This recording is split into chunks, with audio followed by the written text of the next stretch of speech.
chapters. In these chapters were under the world. The polling centers that are located in a particular area will form executive just as we have it in the ward or local government, the full executive, command and control those polling units. And with that, those big men in obedient family was able to find a place to join at that grassroots level. They were the one even using their money to fund those chapters and make those chapters vibrant. That was how we were able to manage and protect our votes and identity. But that's not the issue. Let me talk about our constituency. I've been here for years. I can tell you today that our hospitals, if you go to the true master plan of Abuja, Abuja was supposed to have, each district supposed to have a hospital. You know, when we come out, they will tell us about master plan. Their only master plan is to demolish maybe one thing or the other. But that master plan of implementing what is in the master plan by building hospitals and other things that the people need, nobody is talking about it. About schools, nobody is talking about it. But it's just a master plan where they can be able to break and they reallocate to someone else. That is the type of thing they talk about in the master plan. Most of the hospitals in Abuja was built by the military. Go and find out. And the subsequent civilian administration are even unable to maintain or improve on the walls built by the military over the years. Go to our hospitals. If you go to Kubwa Hospital, you will see makeshift batters all over. Even the National Hospital was built by Abata's wife, a wife of the president. Yes, National Hospital. Today, that you can get to our hospitals, maybe a pregnant woman that can just deliver, even when the condition is not suitable, the doctors will discharge her to go home because there is not enough bed to accommodate her. In a state, just like Prof said, governed by the President of the Federal Republic. What a shame. This should be a base setter state that other state governors will emulate from. In the same Abuja, more than 35 to 40% of our primary schools, mostly even the one that is located in the city, are not having enough shares for the students. Students study on the third floor. Go and find out. Abuja. Schools without roof. Over there. No sanitary places. A place governed by the President of the Federal Republic. The minister is just his administrative representative.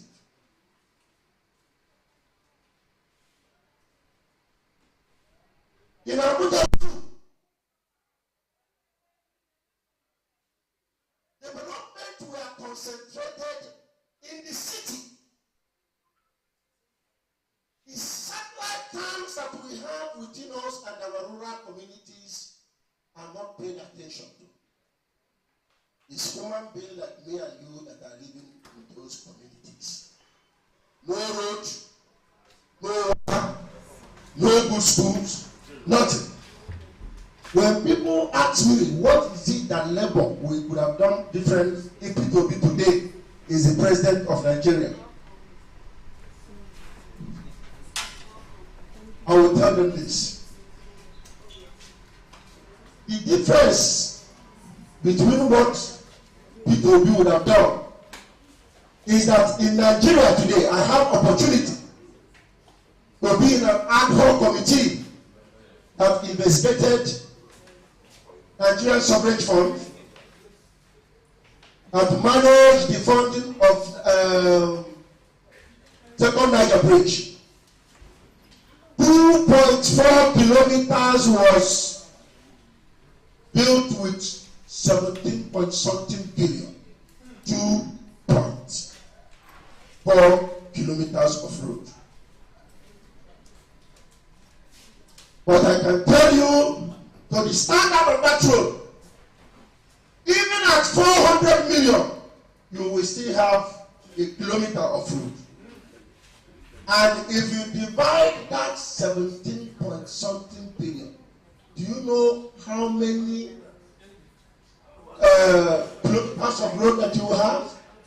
What would have been different between Peter and others is accelerated development, because Peter will use less to do more.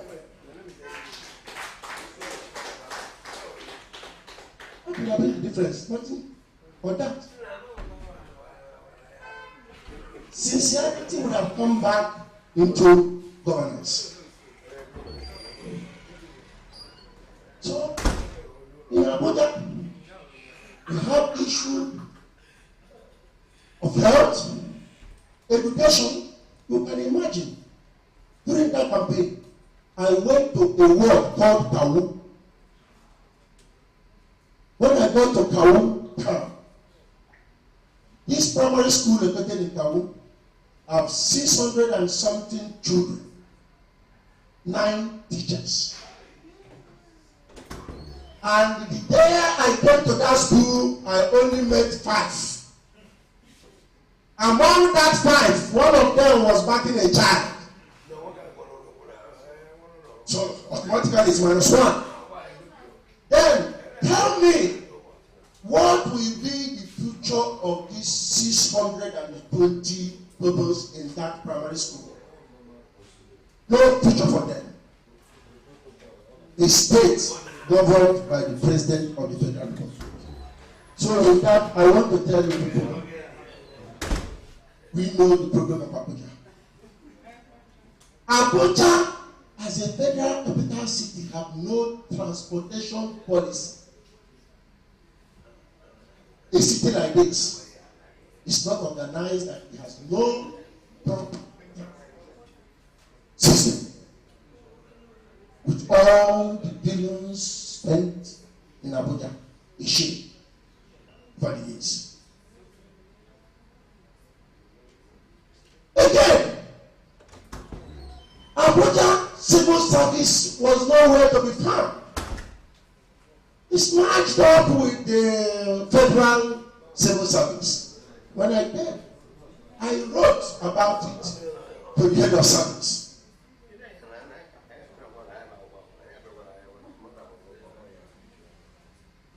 I wrote to the head of service. Even in the federal civil service, when they are allocating employment positions to the states, they give Abuja 1/3 of what they give to states.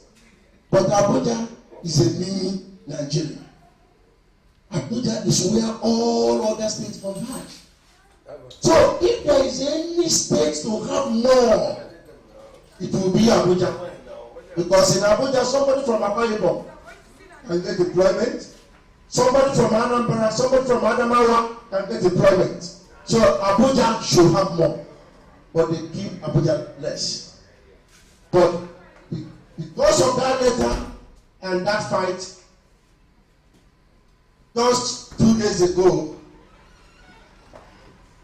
Mr. Minister buying into that idea,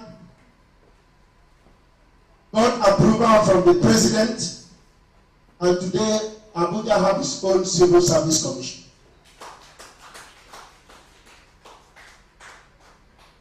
That is part of our achievement.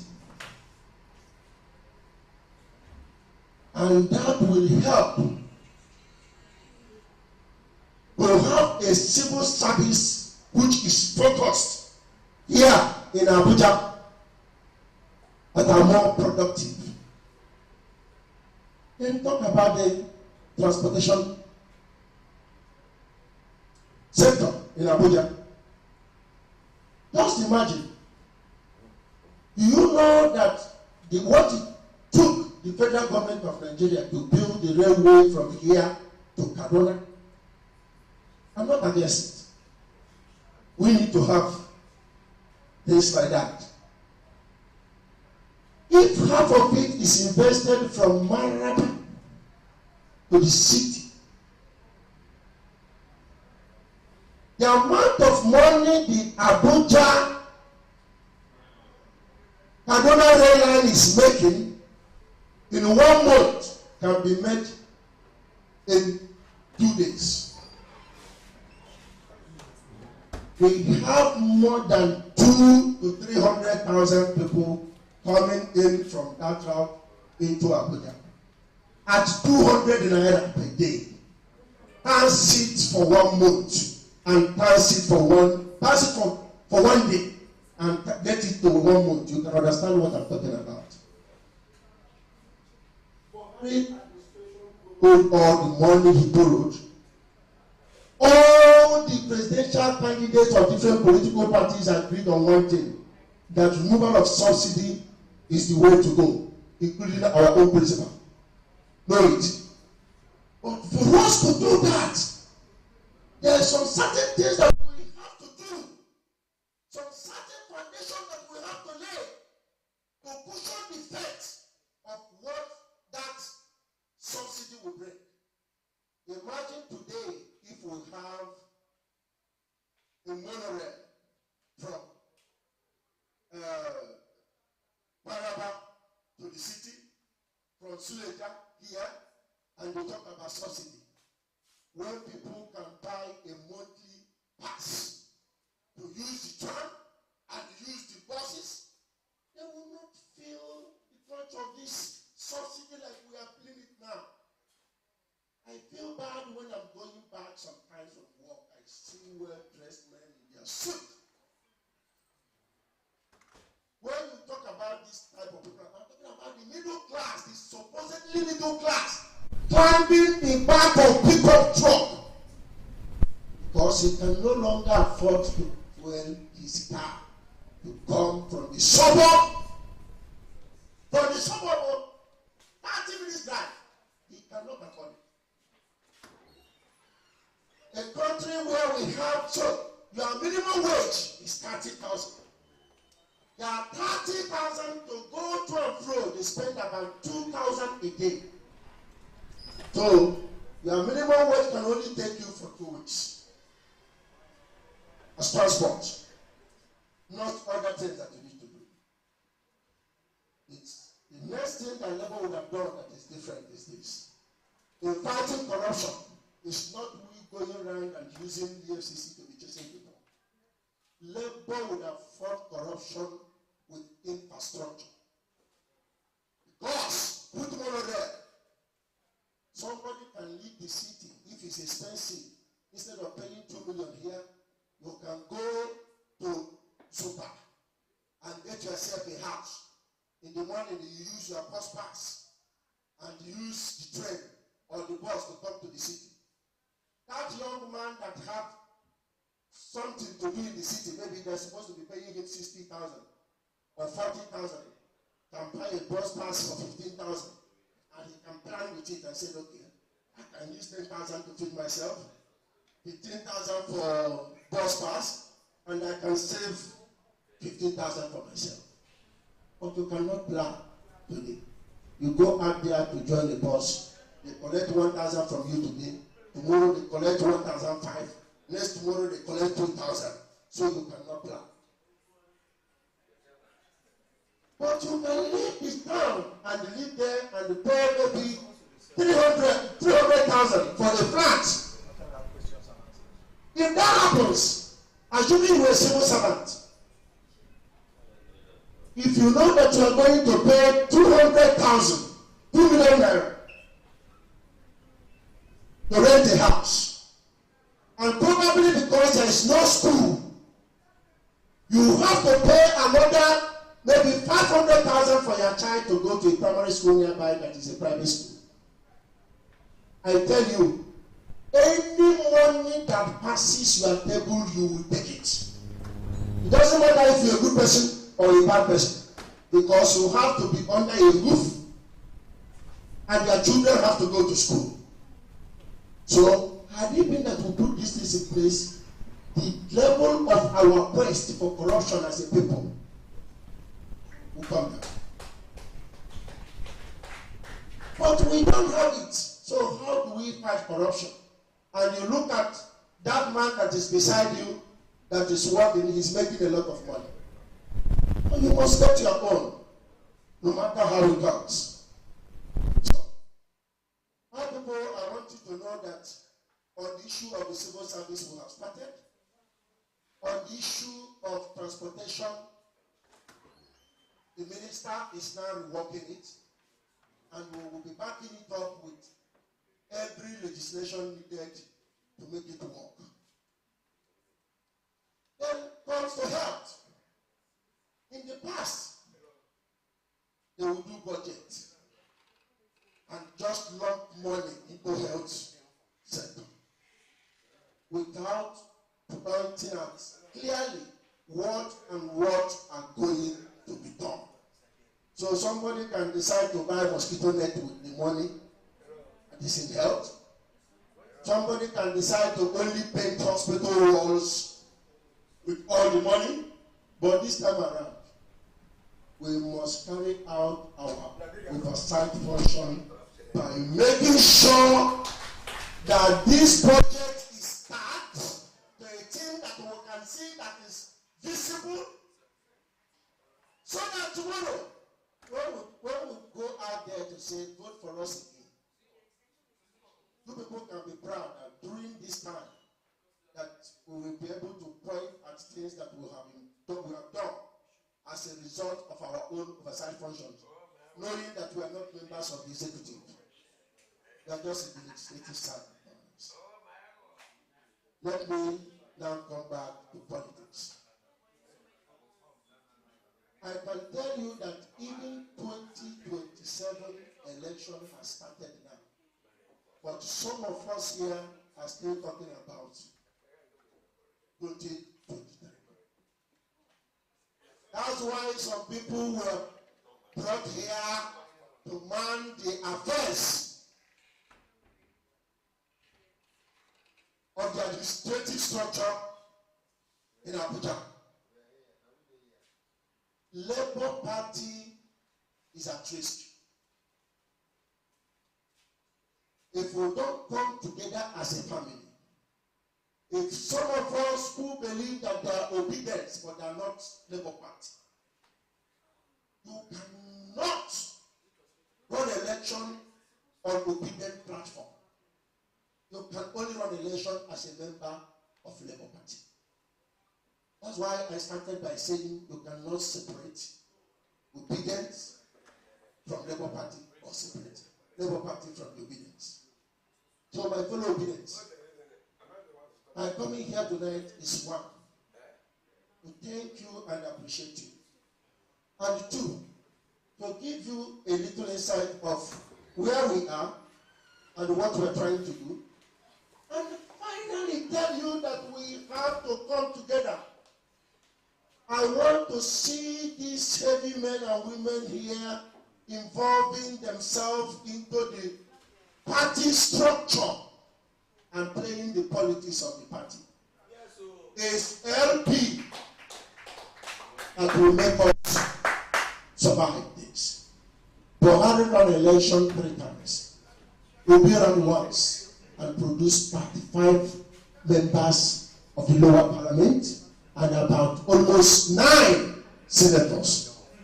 That is a huge political achievement, if we don't know. And for you to win, you must build on something. When they were talking of structures, some of us were saying, we have the structures. What are they talking about?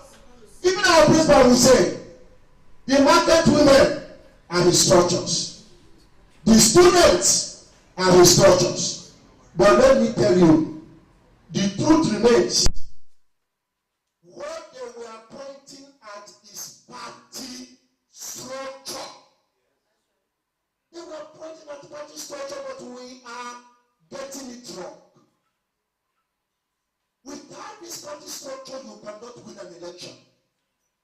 Do you know that Labour, during this last election, half of the party agents, the polling agents, we don't have half of it? How do you win? You cannot win an election without that.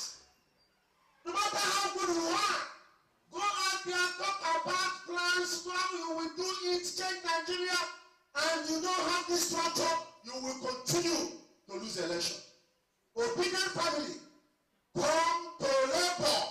That is where we will build our stronghold and launch out again. And this time, they cannot stop us. We have had a good beginning. And part of our problem was that we were not having funds also. Now, a lot of people have discovered that Labour is capable. Those of them now that have that money will bring it to Labour.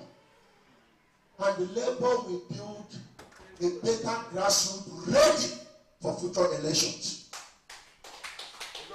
But we cannot do that without you people being part and parcel of this Labour Party.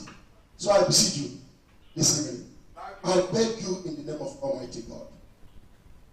Let us come, join hands, and make it Labour Party. Labour Party, not just obedient. Obi is our principle there. But this party is what is sponsoring the bill. And we have to build it. Local government election is coming. And that's why I'm in a hurry to get to 2024. So that with the budget of 2023 that we'll be making against 2024, that little constituency projects, that one is strictly under me that I must account for the Labour family. And truly, I want to use that to prove that with little, that much can be done. And that is the only thing we will use to justify whatever in this coming election. That I will take the chairmanship candidate of our party, we will come to the community, we will be pointing at things. That borehole there, we did it. That primary school there, we built it. That health center there, we built it. Hold me accountable for that. That is a promise that I'm going to give you. And we will surely deliver on it. Why do we need these area councils? Without this area council, we cannot win election in 2027 in Abuja. Know that. If we are just talking about Obi, and you don't talk about the area council election, you will be on your own when the election comes. With winning this area council election, I tell you, the vote that will come from this election will be the vote of about 3 or 4 states together. And we can be able to deliver this. How do we allow a council that gets statutory allocation of almost R1 billion to go into the hands of people who don't want to do anything with it? Government are not doing anything. Are you seeing them anywhere? Is the local government existing in Abuja? It's not. It's only what the other city is doing that we see here. We need to change the game. by winning that area council, it will go a long way in changing the problems and the face of Abuja. Who said that local government cannot build hospitals? Who said that local government cannot construct roads? It's because people who are not qualified, who don't have the vision of what will be done, are managing it today. Look at your faces. I know one of you here, being that chairman of that local government, can do wonders with ₦1 billion and more than almost 20 billion worth of revenue generation. When I say it, you think it's a lie? Barimpa is about 300,000 house units. And if we are having tenement rates at 50,000 per house, times it with 300,000 is just a section of the place, just Barimpa. Not Wuse, not Maitama, not Lube, not Karo. We cannot leave that to the hands of this PDP and APC. Men like you should get involved. And that is my message tonight. Don't separate obedience from Labour Party. Once again, thank you very much. And I think I have talked enough. And I am truly happy to be here. And Mr. Piper, I know you are someone that knows what to do when it comes to people being happy too, not just an activist. And all about that, your own activism is for people's welfare. So please, I think you should do the needfuls to the house tonight. Thank you very much. So, thank you so very much. Please, you may all well be seated. Those in charge of refreshment, start getting it ready. You know, after meeting with Honorable Joshua Chinedu Obika, when Obika, is it Obika or Obika?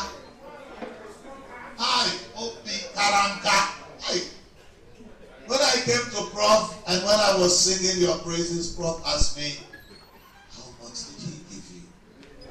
Because he says, we know you. We know, you mean you just went to this man's office, took picture, and the next thing you are singing his praises? I say, okay, when he comes, you will hear from the horse's mouth. And I'm sure none of you are disappointed, right? Because I came back and I told everyone we have proper representation. And I told them if I had gone to your office and if I had listened to you in the office and I wasn't convinced, I'm telling you when I come back here, trust this mouth. I would have been the one to tell all of them, look, we don't have a house of reps. In fact, the only thing we should be doing now is how do we throw that guy out and replace him, and that will be the only thing we'll be discussing here.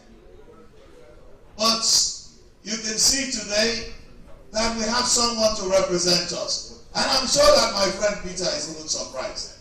So if you are still an obedient and has not made up your mind to pick up a Labour Party card, we will not let you in that gate again.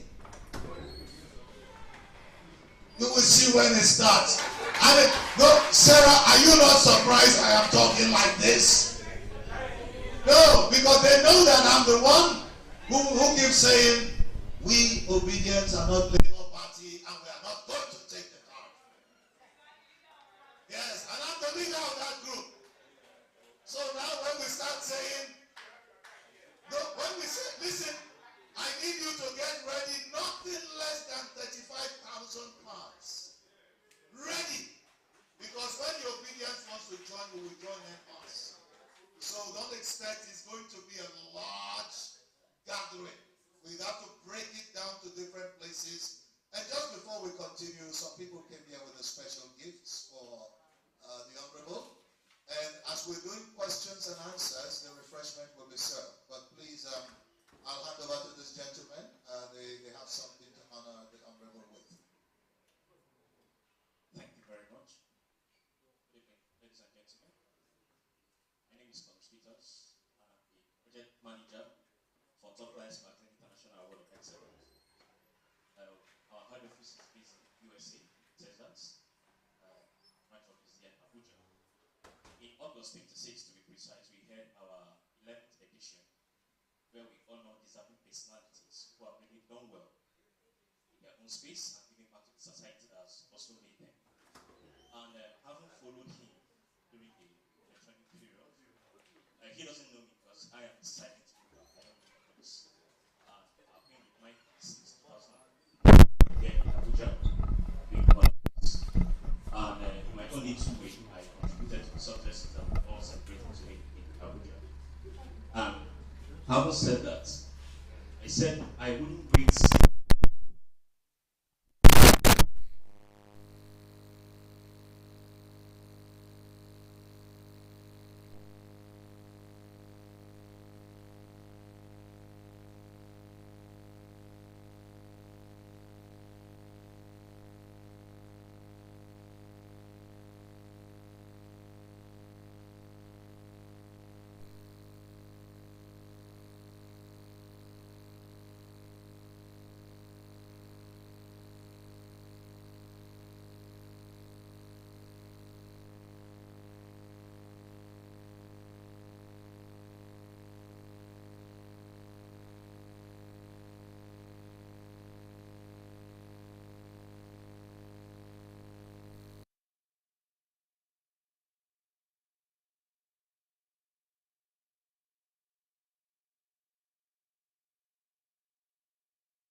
On different platforms. So this is that time for questions and answers.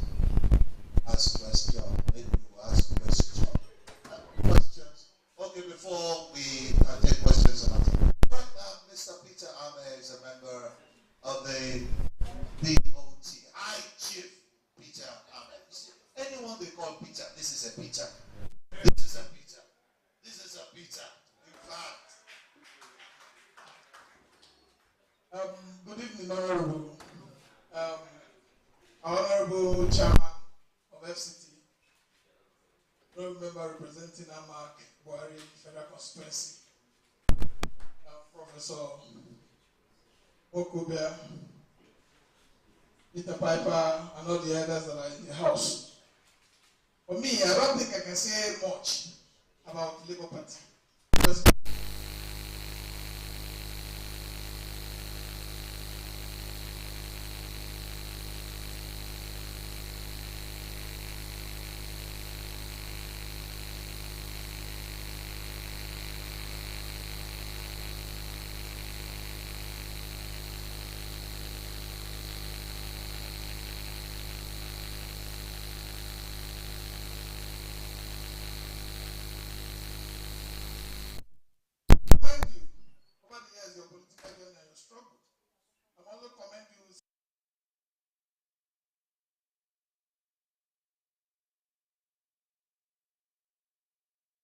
I was with the national chairman one time when he told me how you took success and other people. I wasn't there, you were not there. And that is how things, it's supposed to be. When you recognize the effort of those who contribute to your success and not think that it was because you were too politically experienced that you got what you got. And I thank the leaders of this forum, for hosting you and listening to you and your commitment to a renewed hope for those who want to really become part of the Labour Party, to participate so that we can save this country from the bad edge that we're getting to the bad leadership. So I thank you and I thank everybody and I thank Paul for inviting me. I came with Sarah and our candidate for Edo Central, senatorial candidate for Edo Central for Labour Party. All I wanted to do was just to honor my brother here and make sure that he couldn't send an invitation to someone like me, I won't come. So I came to honor you. But if this party must survive, the things you have prescribed here as the drug to be taken, it is actual drug that must be taken so that we can cure this country from its current ailment. There's no way in the world that democracy is left to those who want to make it a business that the country survives. There's no way in the world that the citizens refuse to participate in the democratic process, that you expect change, that you expect development. I was here when National Hospital was built by Abacha's wife. I was living inside the Akinola Abuja house. And since then, like you have said, there have not been single development in this FCT. There's no road. You can see AMAC. Even before AMAC was given land, they were almost in charge of every land from Buhia and Co. But it was taken over from them because AMAC itself is not proactive. AMAC has become like a church boys, where everybody goes, share the money that is there, and nobody even knows the area council chairman. Nobody knows them.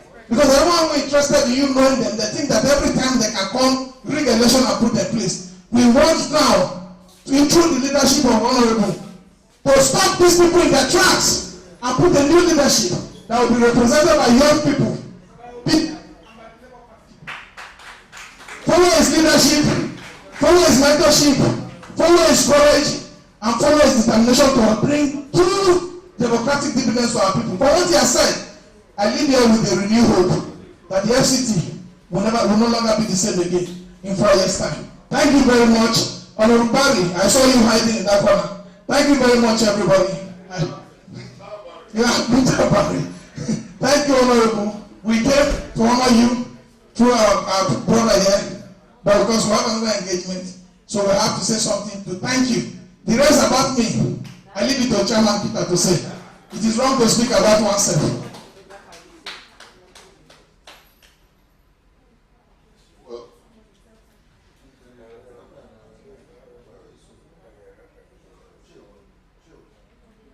Thank you so much. Let me start with His Excellency, that is the Governor of FCT, in the person of Professor Chris Wokabia.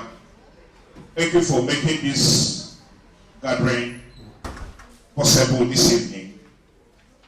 I want to thank especially my chairman, the chairman of our great party, Labour Party, FCT, no other person than High Chief Peter Chukwemeka. You're welcome, sir.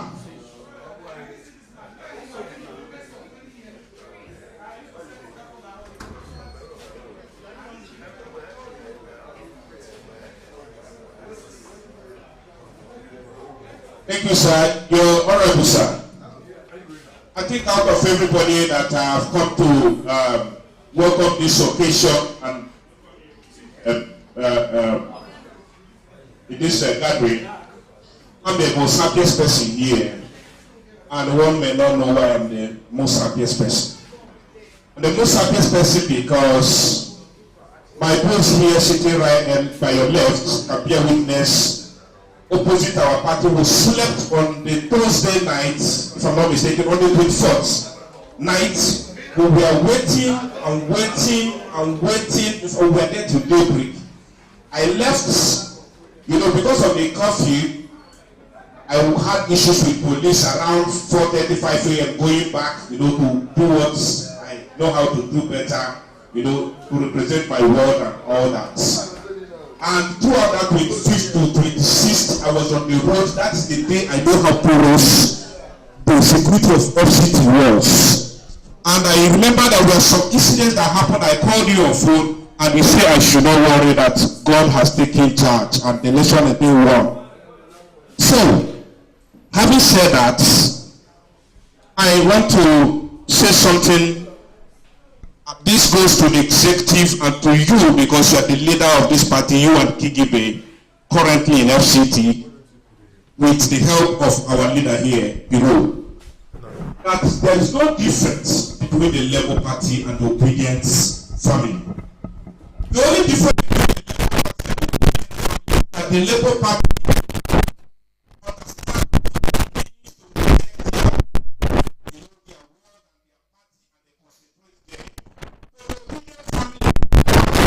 without constituency. Everywhere is our constituency. We have no boundary. And that takes me to say that your emergence as the honorable member representing Buhari and Amak today is not done by the people living in Abuja alone. It is a collective effort of the entire Nigerians, including the woman that lost one of her eye in Lagos just to vote. You being honorable today is a collective effort. Only that boy that committed suicide in Plateau State because of the injustice done to us. You were not the only people that won on the party. You were more than 15 numbers. But how many people have waited? And that boils to, what they cry and the press that we should register and become members of this party. But that will only be possible if the party do the needful, because if what people say afterwards, I'm this man that, with all due respect, I respect every man, but everybody, I don't feel on his face. Those are the that occasion. I told him, with all due respect, sir, you are not going to win. And the reason is that you've been here for more than 60 years, and it's sure to remain here. Tell me how many people have grown youth for the past 16 years. I have followed in your footsteps and more. That's, you don't know what to do. I cited a lot of things that will not make you win, and that I'm one of the persons that is campaigning most against him. That one of the reasons that going to all the places that Igbos are dominant in FCD, there is no road leading to those places. I cited those things. And I tell him that I will make sure, even if for no other reason, that people like that will not vote for you. And I'm going to do it with my full chest. And to God be the glory, I will make party in March, and he knows. So what am I trying to say? There are some things we're going to do. We know, sir. I understand you've been in the corridor of politics of FCT. And I want to call a name here. You know Mr. Bitrus in Kogwa. Mr. Bitrus working with Amak. Anywhere you see that man, thank him. He fought even as a banking man. The kind of underground campaign he did for Labour Party within his people, I don't think any other person can do it. What am I trying to say? There are things we need to do in Labour Party for us to have 2025. And those things, it is true that the baggies or the indigenous, sometimes they can be too naive. That is why most of them didn't join the Labour Party. I called on many of them to join, and they refused. It happened even in my ward. I refused taking position that indigenous should be given position. I refused. And as I'm standing here, I'm aspiring to contest in the coming election. But if having a banking man or an indigenous who can give us vote and make our party more powerful will be the answer, I can drop my breasts. Because the bigger the merrier. So, what am I trying to say? Opinion cannot fight Labour Party, but all we want is a good representative. And finally, I want to say thank you for coming. And take this back to your colleagues and your friends in the lawmaking business there, both at the red and the green chamber. That they should not forget where we started. Some of them, take it or leave it, wouldn't have been able to win 1,000 votes in their constituency if not for the obedient and the Peter Gregory movements. And if they should rely on their strength, we know what to do. Some of them might be threatening to join a different political party. We are watching their this, we are watching everything they are doing. We are monitoring them. We have touchlight even in their bedroom. And when the time comes, we will call the roll call. Thank you.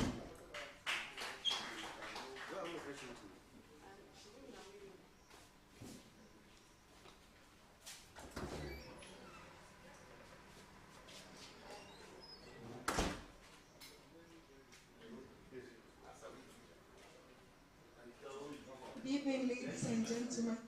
Good evening, Honorable Chinedu Obika. My FCT chairman is also there. Good evening, everyone. My name is Princess Lisha Ibe. I'm happy to be here tonight. Honorable, I really want to thank you for coming, for honoring the invitation, and also to say congratulations once again for your victory as the House of Rep member of FCT Amakambari Area Council. We're very proud, and I'm delighted and happy to associate myself with you because you are coming from my ward in Kubwa, so I am privileged to have you. I want to say I'm proud. Already we are seeing what you are doing in a very short time. We know you're going to do more. And I'm happy that you spoke about people that want to vie for positions, that the Obedience and the Labour Party should come together and have that strong force to take the area council election, chairmanship elections, and also the councillors. It's a good one. We're glad for your encouragement, for telling us that you are in support of us to push for that, because actually if we don't wake up to do that and other parties take it over, it will make your job more difficult. But if we are there, we are loyal to our own, the job will be easier, then we can deliver FCT together. So at this junction, I want to use the opportunity that this time around we have women too that are interested in vying for position. I use the opportunity to tell you that I'm vying for Buhari Area Council Chairman. Tonight, I have to tell everyone about it. And I'm really happy and I'm grateful for this forum tonight. And thanks to Professor Chris Mwakobia for putting this together. It's really a good one. Thank you very much, everyone.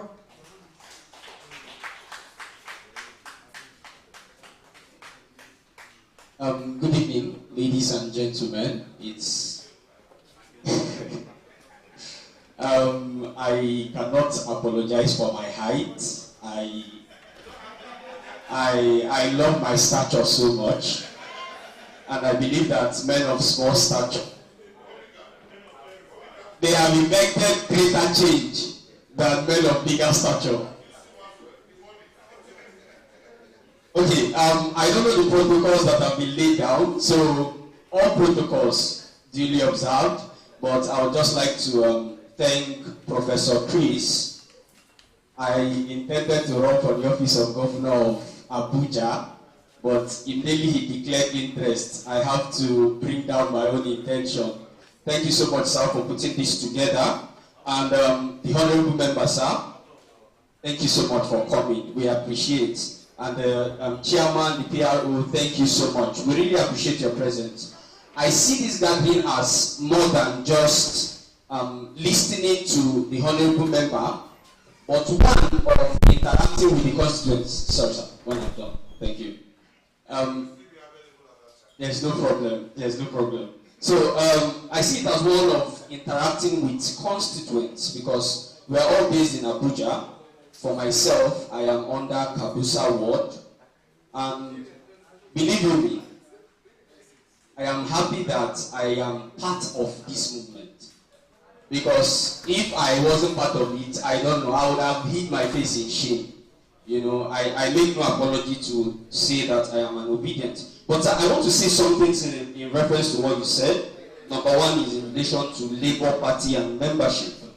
Now, there is a problem with the internal workings of the Labour Party, which I may not be fully aware of. I am not a member, I must confess.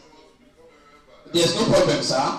I called my state, Abia State, I'm from Abia State, and I called the chairman of Ugunabo local government of the party there. And when I spoke with him, I asked him, what are the modalities for membership? Because a lot of people started reaching out to me. And he told me that there is an embargo placed on membership.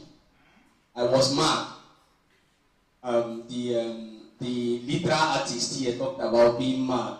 I was mad hearing that there is some sort of embargo placed on party membership. I don't know if it is only there.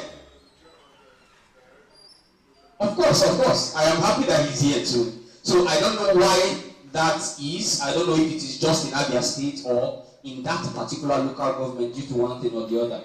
I believe that a lot of people are willing and are making efforts to join the Labour Party. So this is an observation, sir. Maybe you can address it after I, go through my list. Secondly, sir, you mentioned a lot of problems, which I agree. I've been in Abuja since 2002. I was born and brought up in Lagos State, where I lived until, relocating to Abuja. You mentioned a lot of problems. So I would ask, sir, what are your observations on the law that regulates these areas, these problems that you have mentioned? Because outside of being, or outside of constituency projects, one of the core crux of being in the house there is for lawmaking.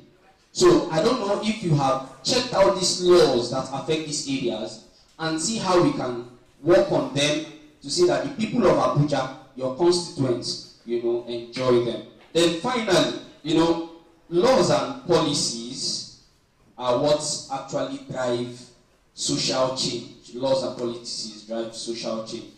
And you would agree with me that if members of your constituents cannot enjoy the rights which they enjoy, you may not even be able to get to the office if you decide to run for a second term, so you may agree.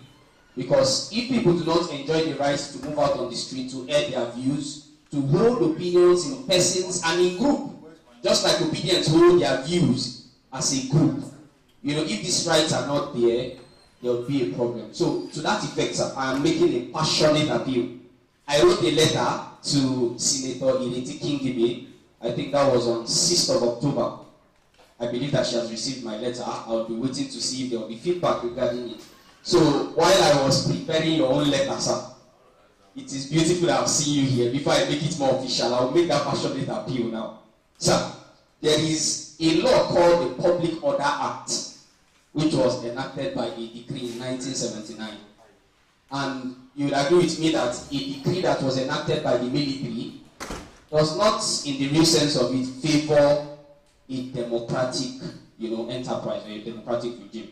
And that law provides that for people to hold views, for them to protest, that they must take permission from the police, which is alien to the fundamental rights. Nigeria is a member state of, the Universal Declaration of Human Rights, the Banjul Charter, and all of that. So, sir, I want you, sir, to please look into that law to see what we can do about it. And also, diaspora voting. I'm aware that there is a bill at the House of Reps that has been brought regarding, voting for diaspora. So, I've not gotten a hold of the bill, so I believe that we can do more and see how people can be brought into policy and lawmaking. To end my submission, I must thank you very much, sir.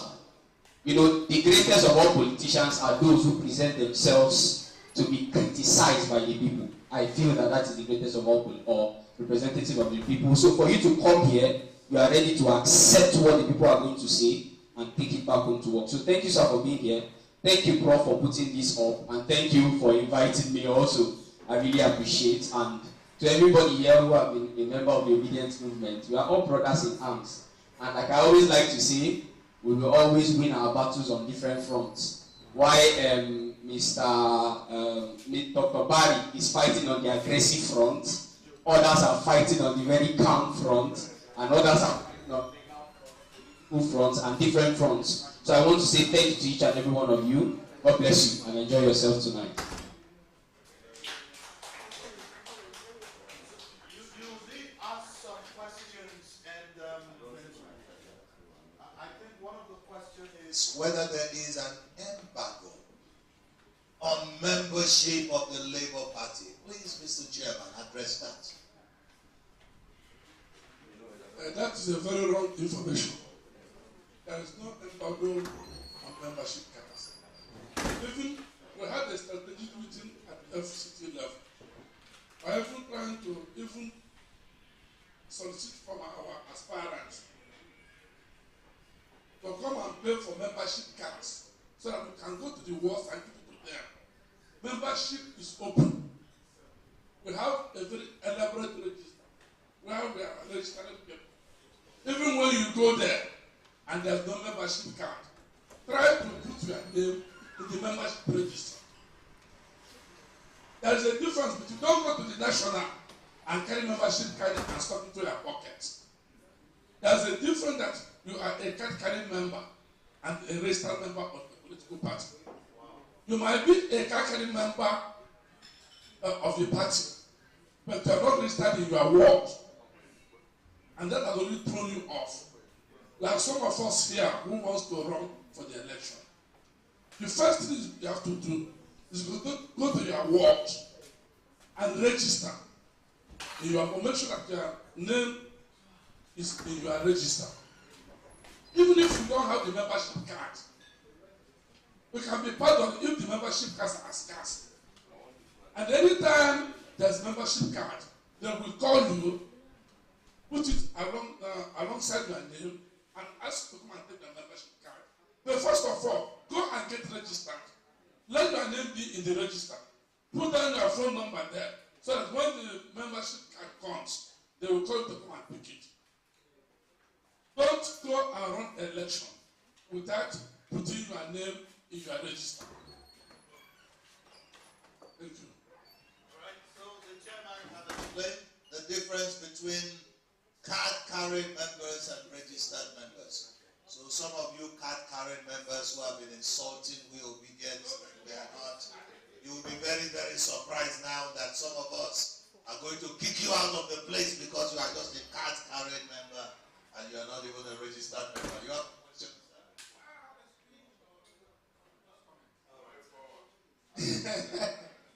Honorable Obika,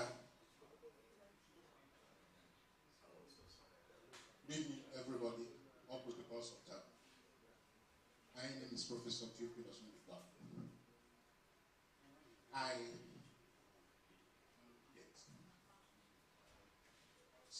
most important, present the political commission of Nigerian Labour Congress. So you may not know that there is a political commission.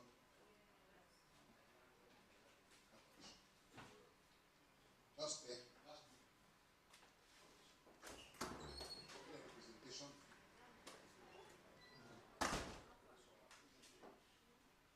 And part of that was how do we convince obedient on the Labour Party members. What you also don't know is that Party called Labour Party was registered by Nigerian Labour Congress. And the certificate of Labour Party is in the safe of the President of Nigerian Labour Congress.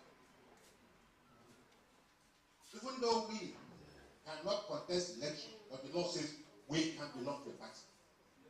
So when NSC was saying, oh, we support Labour Party, it is because they own Labour Party, so to say. And the duty of the Political Commission, as he knows, is to try to make sure that some of the lacunas you see For instance, you remember there was a time you know about the Papa. Papa went and drove away Abuja, the police, and you know the people supporting him. But Ajero himself, the president, led a team of workers and went there and drove Papa away from the headquarters of the Labour Party. We don't know you. We are owners of the party, we don't know you. Even though we are not politicians, there is a reason why we registered this party. And you also know that the reason why they are funding our Papa is to create confusion so that they can poach those elected officials who will use the excuse of the fact that there is, the ceremony in the party to legally pull out of the party. Because you see, if there is no confusion in the party, you cannot have any justification for leaving that party. Or if there is crisis, you can just say, yes, that's what the law says. There's crisis. So I'm happy that Honorable emphasized the fact that you cannot belong to Labour Party if you don't belong to Labour Party. Obedient is not a party. You know that Obedient populates the Labour Party. To register, they will not be able to effectively nominate candidates to run the Labour Party. So they will just be waiting on until some few people will nominate somebody for them. They will not say, oh, no, this person is not the right person, we don't like him. And that's why they need to. I have talked to some of my great men who are the movers and shakers of obedience. But there is need for us to make that happen. And I'm happy because from what you have said now, we can use LFCT as the model. Because the problem we're having in the States is that there is a deliberate attempt to make sure that both obedience and workers, just like Maxwell said. Maxwell, I can assure you, we are at war with even the governor. Are you getting the point? Because most of the people who are elected don't even know that there's going to be an election in the next 4 years. And if you know politics, you know that the day election ends is the day you begin to prepare for the next one. So we are hoping that we will use that as a model and then try to see how we will get the states to open up and allow obedience and workers too.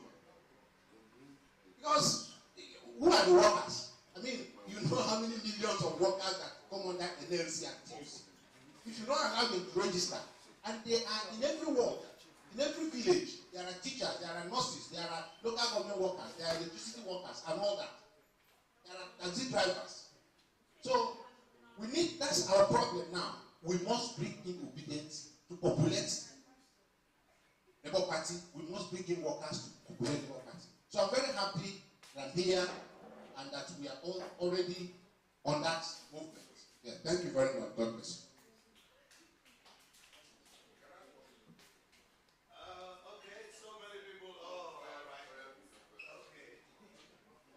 All right, because if from one prof to another prof, they will kill us with grammar for here. So let me give it to someone who is not a prof. If you are a prof, I'm not going to give you. You are a professor what? Comrade, you can now take. It's a privilege to be here today. All protocols well observed. I think the prof has really put up a good show. As far as I'm concerned, this is a good show. This is the way to go.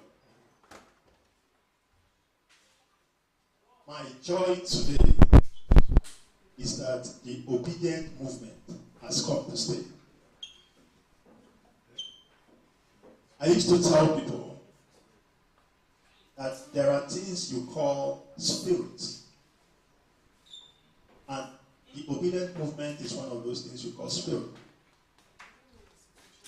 When we started, when the whole journey started, it wasn't obedient movement. A spirit that is driving this force to be called the obedient movement started with what we call the NSAS movement. And the movement was driven by the youth.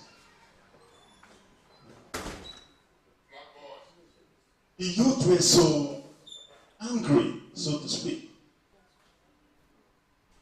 They find or try to find an avenue to express their anger, their agitations, but there was none.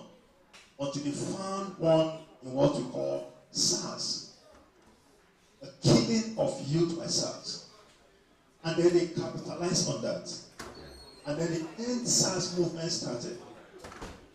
The truth is that what the youth did during the end SARS was not actually end SARS. It was actually end bad governance.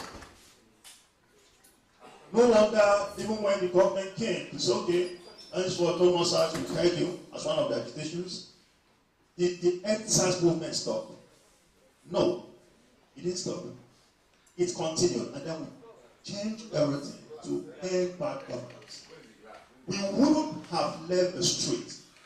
The revolution would have seen the light of day at that point. But because of the guns, they used the power of the guns to send the youth out of the street, and they thought they succeeded. What a time. We have a man that came with a different ideology.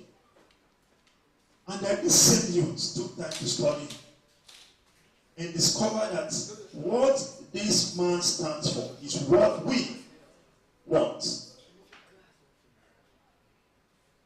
All of a sudden, those of us who were active during the answers began to queue behind this man, Peter. Why? He carries what we want. We saw what we want in him. Before you know it, the obedient movement. It was everywhere. Everything done to stop the movement could not see the light of day, because that movement is a spirit. And the movement has come to stay. Today in Nigeria, we are seeing a new turn. We are seeing what has never happened before. Now, when we talk about the obedient movement, this is so important. The makeup of the obedient movement. 1, the Labour Party. 2, the support groups. 3, individuals, Nigerians, who believe in the ideology of P2B. They are neither in Labour Party nor are they in support group. But they so much believe in the ideology of this one, and they decide to queue behind him. Now, these 3 categories make up the obedience. Now, something happened after the election. Ideally, after every election, all support groups go back to sleep. Now, this is because they came with intention to make money. But for the first time, we saw a movement that continued after the election. And that is why we are here today. Now, I would like to appreciate those who have also helped us to get to where we are, because we saw something there and we decided to keep it. One, our principal, P2B. And for the FCT, we have candidates. But there is this candidate, then candidate, because he's no longer a candidate, that really proved to us that governance can be different. Right from the days of the campaign, he took the lead in FCT. As far as I'm concerned, I see him as the leader of the campaign in FCT. Because what we don't know as opinion, he tried to put us through. I'm talking about Honorable Chinedu Obika. Now, if the head is burning, there is no way the body will not catch the fire. We saw this fire in him. I went closer to him. We worked together. And the same fire I saw in him from the woman, I applied it. And in turn, it brought about a turnaround in the FCT. I led a support group, rallies, sensitization, outreaches in FCT. He gave us the backing, he gave us the support. And everywhere we go, even before the campaign started, he was always with us to make sure we succeed. And indeed, we succeeded. I remember calling key persons from the different conveners or support groups in FCT. I told them that if this 20% is really going to work, then we will do everything possible to make sure that the big parties, APC and PDP, does not get at 20%. And that was exactly what we did. We came on out. Today, see where we are today. All credit goes to the obedient movement, which is made up of the Labour Party, the support group, and individuals who believe in this ideology. Now, very quickly, we are calling on all the obedience. We have told them before, and we are telling them again, that elections are coming. We are not going to sleep. Our interest, especially in FCT, because this is FCT, is to make sure that the 62 wards in FCT and the 6 area councils in FCT are taken over by Labour Party. And it's going to work. We have identified men, we have identified people who have what it takes to go in there. And we are going to queue behind them, we are going to work with them. It's going to be a slap on our face for people to come out from APC and PDP to come and take those tickets because they have the money to throw around. We will not let it go. Thank you so much. Now, before I drop, I actually didn't want to say this here. I see it as a duty to pay my principal, someone I call my principal in FCT, a homage, a visitation, who formally made my interest known to him. But today he's here. I'm going to use this opportunity to let him know, because I have not heard it before unless he saw it somehow, somewhere.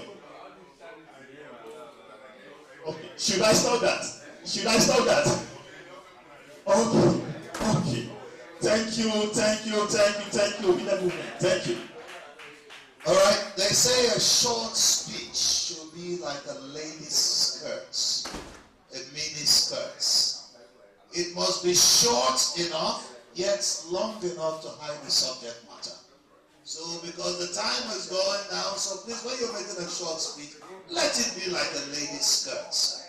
You know, come on, handsome guys, now talk now. You know, ladies, you like it when it's short. But it should also be long enough to hide the subject matter. Because the moment you see the subject matter, then what else is the clothing? And someone just told me that some ladies are so beautiful that even putting on their clothes is a disclaimer. You know, someone once praised Ebuka or Big Brother for dressing very, very well. And then they told the wife, oh, your husband, every time he dresses, he looks so good. You know what the wife said? He said the guy looks better without his clothes on. So, you know, just to let them know, well, you love the clothes, but I see him all the time without the clothes on. So we're going to let some people give very, very short speeches. You still want to give a short speech? Thank God you're a lady. It must be long enough just to hide the subject matter, but let it be a miniskirt. Thank you very much. At the point I was thinking the microphone was not gender balanced. Thank you, Honorable, and once again I must say congratulations at your judgment at the tribunal. Mine is just an appeal. Like he rightly said, one thing that kept the obedient movement going was the yearning for a new change, for a narrative that would be different from what we've been used to. And as someone who has the privilege to work in the development space, I've participated in developing strategic work plan for states. And one thing that I know that we're lacking in this country is this top-to-bottom approach. So my appeal this evening is this. Like you said, and like you said, you are going to community to do projects, and then when you are going back to look at and tell them this is what we did and this is all we are doing. It is good for you to consult with them and know what exactly they want. Many times we go into community and we think they need borehole, and probably what they need is a good sanitary system. Probably what they need is a road leading to the community market, but we neglect that and feel, okay, this is what they need. There is what we call sense of ownership. When they own that project, they'll tend to maintain it and keep it well. So mine is just an appeal. While you go on doing your constituency project, try to engage the various stakeholders and ask what exactly they need. Thank you very much, sir. That was really a short speech. They say we are not gender balanced, so please let the ladies talk. Thank you, so that you will not be guilty as charged. Good evening, everybody. Good evening, my chairman. Good evening, Honorable Obika. Mine this evening is just very short. Gathered here this evening are men, women, and young people who believe in a new Nigeria. They have a lot of hope. And you have a great duty to ensure that this hope is not being dashed. Our part with you, sir, is to go in there and make a difference. I want to encourage you this evening, sir, that you should resist any attempt or any temptation to join the back wagon. Seated here this evening are men and women of timber and caliber, and we are solidly behind you. We are with you, sir. No fear. We and more that are behind us are with you. So, sir, speak loudly. Let your voice be heard. No fear them. Don't be truth. Come, sir. Thank you. God, we don't do gender. I better come talk with it. You know, we know that Eve was created before Adam, and Adam was made out of the rib of Eve. All right, please make it as short as the lady. Good evening, ladies and gentlemen. Good evening, my honorable. My name is Joaquin Ikemakala. I'm an estate surveyor in Badu, as well as a contractor. So mine is very brief. It's not going to be a sugar-coated word. Congratulations on your victory at the tribunal. What I want to let you know is, being someone who is interacting with the people at the street, we know what they're saying, and we hear their plight. And these are the people we rely on maintaining the strength of Labour Party come 2027. Now, we know that this top-to-bottom approach in the country, one, has a negative effect on some of politicians, particularly senators and honorable members who are coming. Yes, subsidy has been removed, but the effect is very harsh. Very, very harsh on the citizens of the city. What are the palliatives? Transport system is very difficult. For people to go to work is very, very tight this period. But it's actually is a program that has been arranged by the party at the top, the party that has the leadership strength. But as the honorable member, our honorable member, because I'm living in Buhari, because I'm living in Kupa, so it's Buhari Area Council that is on the. So please, what I'm trying to say is this. Based on the palliative that Labour is hammering upon, that each time they make a step to go on protest, you will see the federal government and maybe the party at the center will try to stop them from doing that. There should be a program by yourself to at least win the confidence of your members, people who will make sure that victory is won come to next election. So please, my question is this: what are your programs for this your constituent? Thank you very much. All right, thank you very much for making it brief. The Honorable Obika gave a very lengthy speech, and I think you may have to go through what he has said. And there's just one gentleman behind me. After that, I give it to you, because I know when the microphone gets to the hand of a professor, he might prophesy. Thank you. Truly, I'm a gentleman. Good evening, gentlemen and ladies in the house. My party chairman, I'm glad to have you here once again, even though we share the same river, the same school, the same church. My Honorable, you're welcome, sir. Prof, I'm here again. Your domain. I actually asked for the microphone for a single reason. And that reason is very simple. Just to say a congratulations to our brother on his victory, both at the poll and at the tribunal. Honorable, we were able to have an interface during the electioneering for just one reason. I have a servant that served 2 masters at a go. How does that happen? Yes, my house is in Banya, but I was given Nasarawa West to be the OB and data coordinator in the whole of the 5 local governments. That was what took my time there.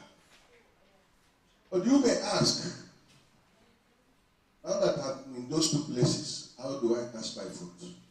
But I can tell you that Nyanya, Taro, Chikoi, Kurudu, down to Rosa Karishi, we have them intact. Chairman can be my witness.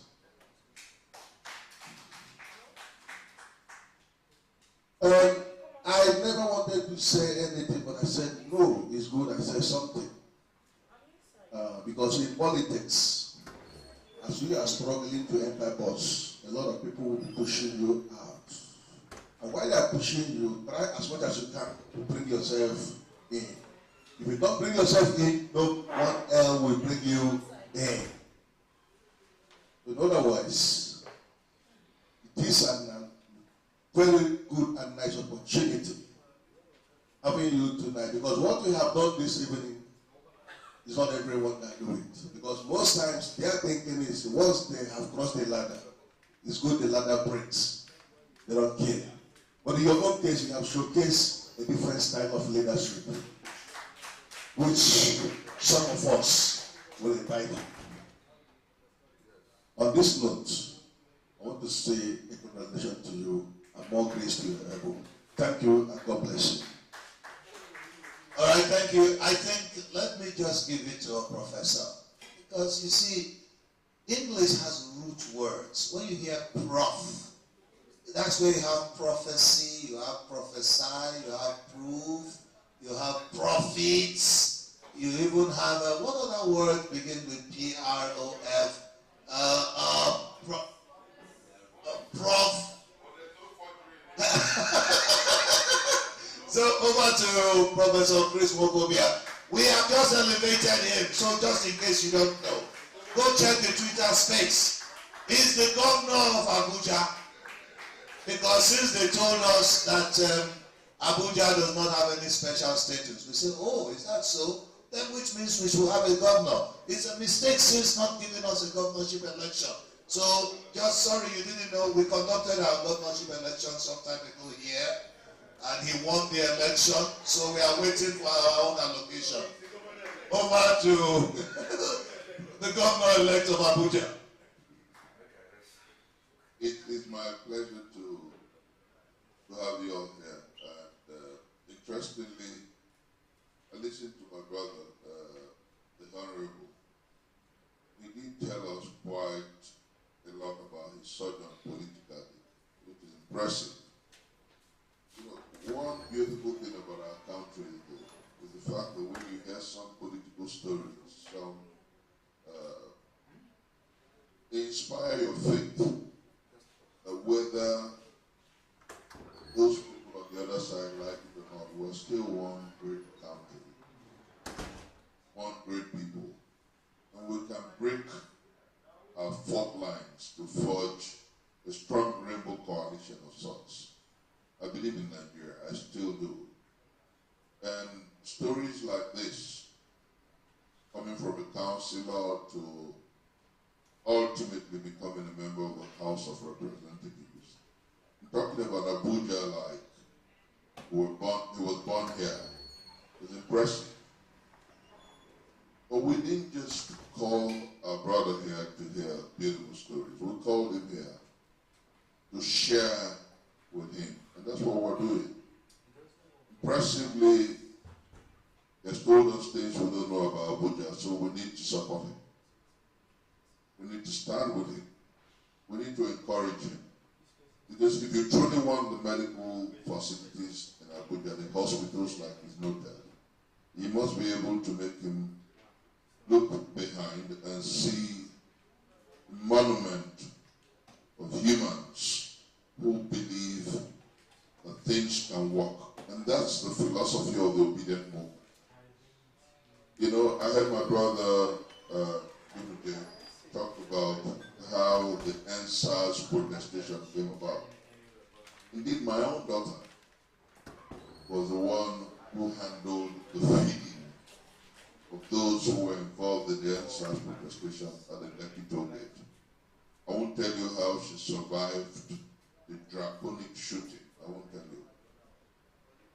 But thank God she's still here. What is important for all of us who are obedient and who have seen more than one reason why we must populate the Labour Party. What is more important for all of us is the fact that we believe that there can be a new Nigeria. There is hope for a new day, a new deal, a new dispensation, a new tendency, and a new country. You know, I've met with, regarding Labour Party, my chairman, I've met with my daddy here, Professor Ndubwa, a few times with several other leaders of the party about the need to have my constituency, I'm proudly obedient, for night and day, spent my resources, worked with them, was night and day on TV, on Twitter space.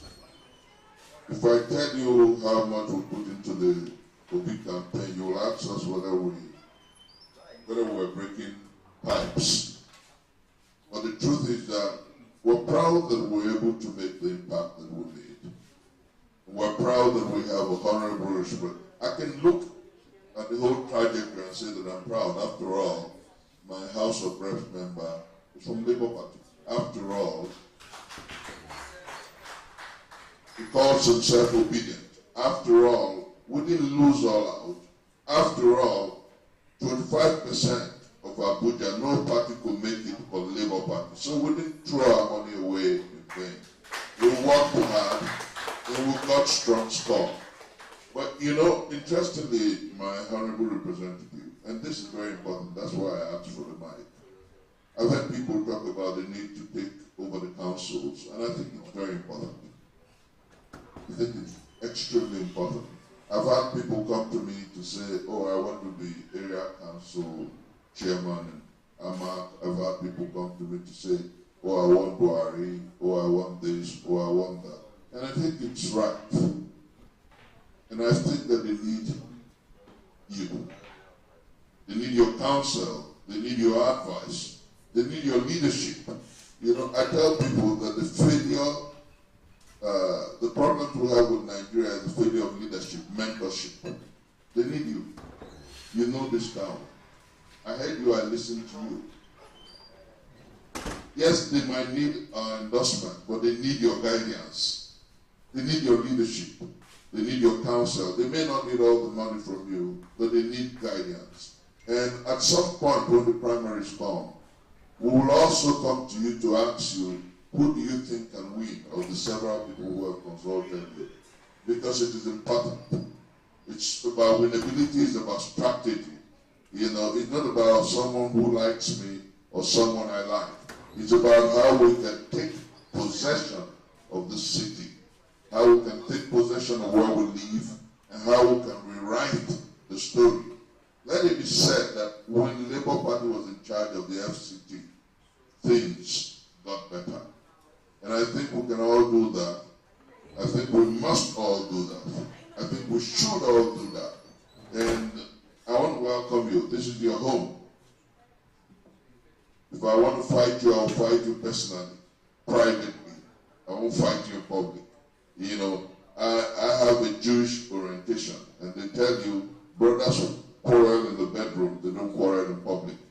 If you want to make a brother do right, call him privately and say, hey, buddy, you can do it better. And then when you come out, you say, okay, let's do it this way. And so I believe that that's why you're here and you are home. You know, we hope to see you next time when you're wearing a boxers or a short. We want to see you in a simple t-shirt. And when you cross the gate, you're not honorable. We play, drink, dance, and talk like brothers. That's why we're here. And I'll tell you, what we have started with you is what we're going to do. Others will come to you because the whole world is watching what we're doing here today. And it's uniquely Labour Party, it's uniquely obedient. Since you guys were sworn, since the 10th Senate, since the 10th House of Reps, nobody has gone back to his constituents to say, let's judge up, let's talk. So I think you're going to go home proud. The best of the obedience spoke with you tonight.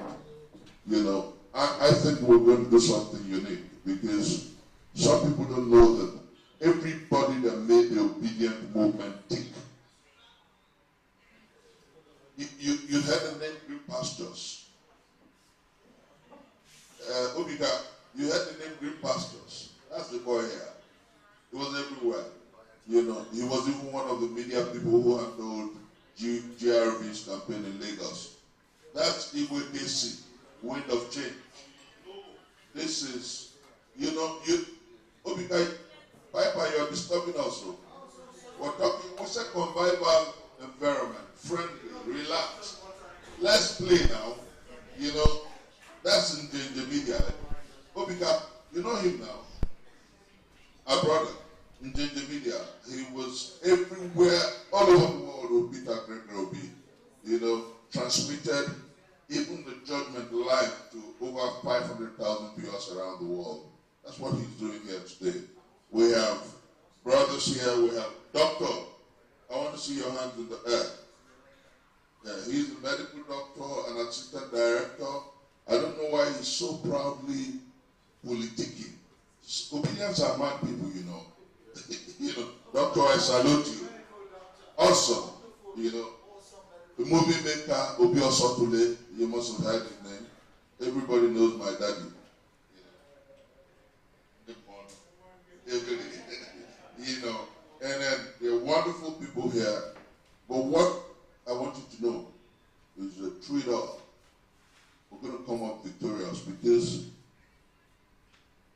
it was Khalil who said a long time ago, no lie can live forever. It was Colin William Bryan who said, a truth crushed to earth will rise again. It was James Russell Lower who said, and I quote it because that's where my strength comes from, said, truth forever on the scaffold, falsehood forever on the throne. That same scaffold sways the future. For behind the dim unknown standeth God in the shadow, keeping watch above his own. You know, I want you to know that so long as And I'm going to permit me, I'm not ethnocentric. You know, those who know me know me. But there's something I love about an Igbo cliche that runs through the entire gamut of my being. And that cliche says, "Ofokansi." If you have a good heart, no matter what, no matter the conspiracies of the 1,000 demons, they can't hold you down. So I want you to stay there with a good heart. You have to set your constituency. You have to do right. Because if there's anything you should know, that you and Ireti are the first leg of Labour Party and the Obedient Movement in Abuja, the FCT. So you must have a good heart and strive to make things right. If you do, nothing, not 1,000 demons, not 1,000,000 wickeds can stop your stride and your rise. So that's my advice, and that's why I'm happy that we have sat here together like one family. You know, for those who, this pepper soup, there's still a few things to eat. If you want to eat food, interestingly, Piper, leave me alone. You know? But I think I'm one of the best chefs in the world. You know, I made a beautiful soup. You can eat it if you want. You know, but the important thing is, for one great family, we must stay together, stick together, walk together, run together, crawl together if you can run. You know, fly if you can fly together. But ultimately, we must keep moving and walk, betting the new Nigeria. God bless you.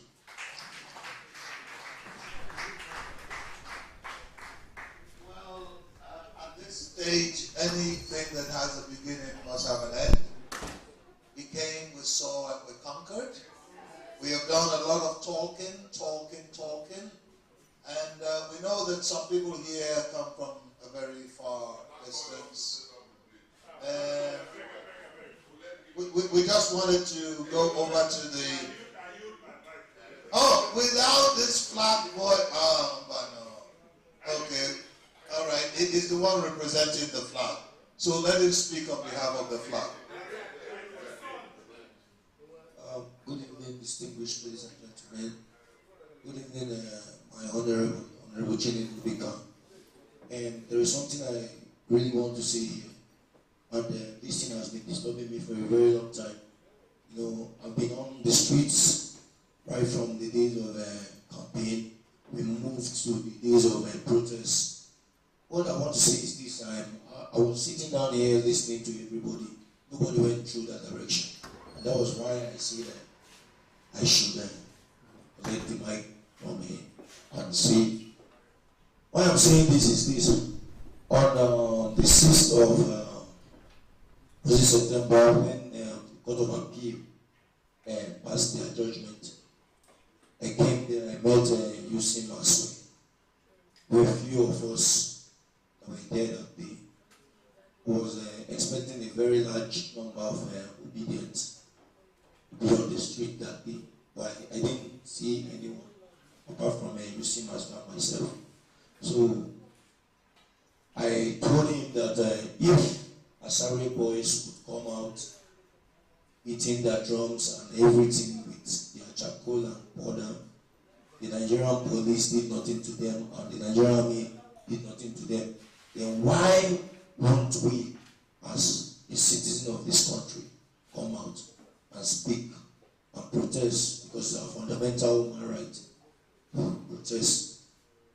For that reason, I told him for that reason, I was going to bring out my flag and my dress. I would dress up and I would stand and protest, and nothing will happen to me. And I did. And I was expecting obedience to come out, but they didn't come out. Few people. It was just few of us that came. When I went live, people saw my life, and I did a short video. I tweeted it. P2P grassroots mobilization, retweet it. That was when people started coming out. What I'm trying to say is this: I'm begging the leadership of Labour Party. We are not telling them to make it official or to make it known to the world that they are behind us.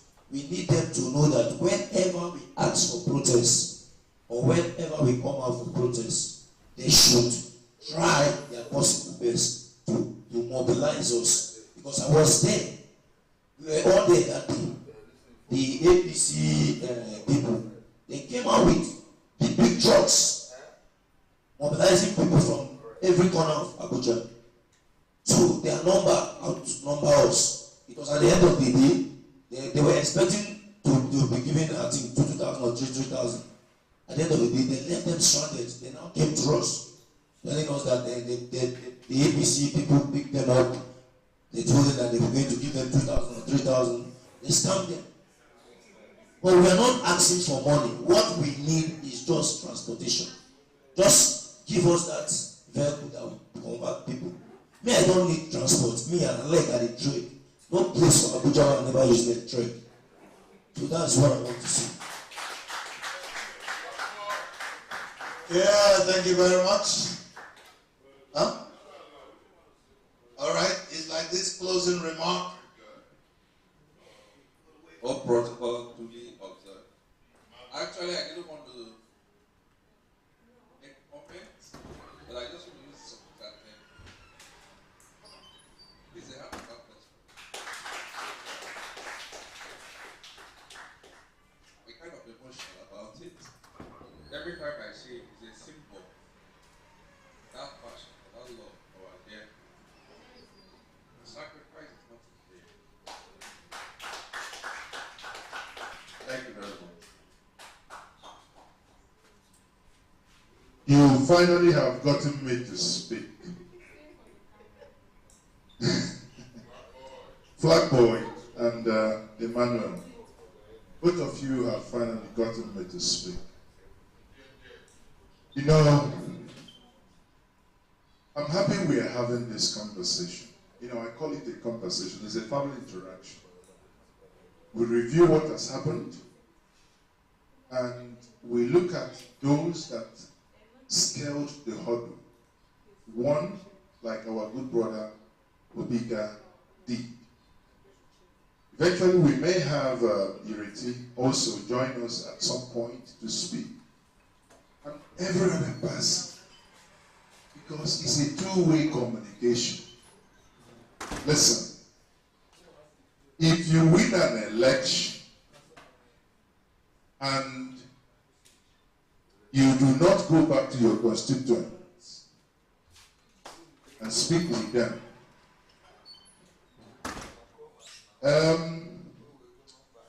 that means something is wrong somewhere. Whoever doesn't do it with the obedient, whether inside Labour Party or outside Labour Party, we can guarantee you will be one time. No apologies. That's the way it seems. No apologies. However, there is a proverb in Igbo. There is an insect called Ebu, and the ancestor says, Ebu, Juruna Oba. I don't even know the insect, the botanical name of it. But what it means is, for that insect to strike, it goes back to the nest, communes with the queen mother, comes out. Whoever it meets on the way is as dead as, now destruction. Now, in governance, we say that you people, because we have yielded our rights to you, you derive your authority from us. We stooped low and said, go and represent us. Now, if there is no communication, two-way communication, if it becomes a one-way traffic, there is trouble. And we pray there will not be trouble in Jesus' name. Now, I would finish by saying, when we look around, we look at people here that nobody knew what they did. And I see faces before the campaign. Before the campaign, many people didn't know. I go somewhere, people say, are you the one I watched the video where Peter Obi made coffee for you about 2 years ago. An interview I had in his bedroom, the first person that has gone with the camera in his bedroom, it was an impromptu, interview. But that interview spoke to the minds, because to me, I became emotional because, you read how he has one shoe, this is, you're having a conversation with someone, you put up your camera and say, you allow me to shoot. He said, okay, why not go ahead. While he was making conversation, I asked every Nigerian to go watch that interview. It's titled An Interaction with Peter Obi, the side, the other side that people don't know. And that side people don't know. When our brother was saying something, he said something that I think many of us ignored or didn't pick on it. This is what Peter would have done. Peter is not a magician. But when you know that this road is 10 kilometers and somebody is telling you he's going to do it with 1 or 200 billion, in his own candid way, I know he will say, no, this is too much. And that is it. That is too much. But that is what governance is all about. Governance is about the people. Governance ought not to be a criminal enterprise. Governance is, all of us here collectively, we have yielded our rights to you to say, go and represent us. Therefore, please, I beg you, stay on that path. Stay on the path of truth. We will be clapping on our screens at home, saying, yes, he's making a difference. If he comes to work out alone. If he comes to a point, you don't agree, work out alone, we will clap for you. It comes to, you yourself said it. If we compare thousands of pounds, me, I spend in pounds, that we committed to this campaign, not to talk about this part of the world that we come millions on personal expenses. While we were there, now we were talking about 1.9 million still unpaid at John Woods to raise 2.8 billion for this campaign. Personal expenses, personal sacrifices, families left in some part of the world just to fix a place. Businesses, 18 months, businesses, everything on pro bono. Well, thank God you said it before me. Never give me one goal. Anybody who don't give me. To a point we ran a campaign. We ran a campaign. If you run a campaign, there is a media budget to live stream. We will live stream every single state in Nigeria. Every single state. There is no place there was no live stream. Now, who says, can someone tell us how much he was giving? Nobody, no money. But you were doing it for the love. I tell people, it is no longer about you and I. We are getting closer to the grave. We are almost at the departure line. But it is about the generation that will come after us. I say to some of my friends, you may not live in this country or you may live in a very secured environment. The child that you ignored today, you think that child is a nobody, is the greatest threat to your life, to your children. Because if that child becomes what it not to be, you cannot sleep at home with your eyes closed. But you could have avoided it. The child that will sit somewhere hungry, looking at you, driving in an SUV. You know, it's actually crazy. A country where the road spoils, fix it. You don't go fix it, but to buy SUV. I recall Peter Obi as governor of Anambra State, for Christ's sake, was using Peugeot 406.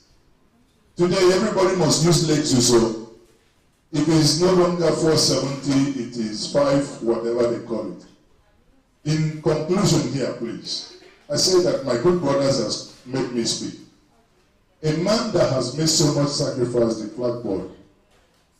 I published a video one day. When I read a comment of that video, I nearly cried. Flag boy at the Supreme Court was beaten up by those paid with our taxpayers to protect him. Carrying not Labour Party but Nigerian flag. Think about it. The same thing that happened to our children at the Lekki toll gate, carrying Nigerian flag, saying, "Arise, O compatriots." That's what they were saying. They were shot at. And here is a flag boy saying, "The judiciary, please do the right thing." That was his crime. To demand that the judiciary should do the right thing and deliver the right judgment. Rather than protect his right, he was told that he has no business in the 3-arm zone. For a lot of time, uniform na cloth na tailor dey sew am. The 3-arm zone, no be our tax they take load. So how can a citizen, a bona fide citizen of the Federal Republic of Nigeria, is not allowed to come in a place built with his money? This is what we fight for. And this is what we are fighting for. And this is what we must continue to fight for. In Nigeria, where we are all equal, you don't need to know anybody to become somebody. Thank you very much. Thank you. Obedient people, they do the talk. They do the talk. I think saying a politician, they talk fast. Politicians don't talk. If I give this microphone to everybody, what is the time? To 11. Abba. So what we want to do now, we all want to take pictures. We want to do a photo shoot because if we start dance now, we're not going to fit. So dancing now, after, for those who not go home again, if you drink too much, make sure that you know how to drive properly or look for somewhere to sleep. Yes, we want to take some pictures. Okay, got a question. Okay. Who are the obedience? Is it an objective question or a theory? Or Sir, at this stage we'd like to have photographs. No,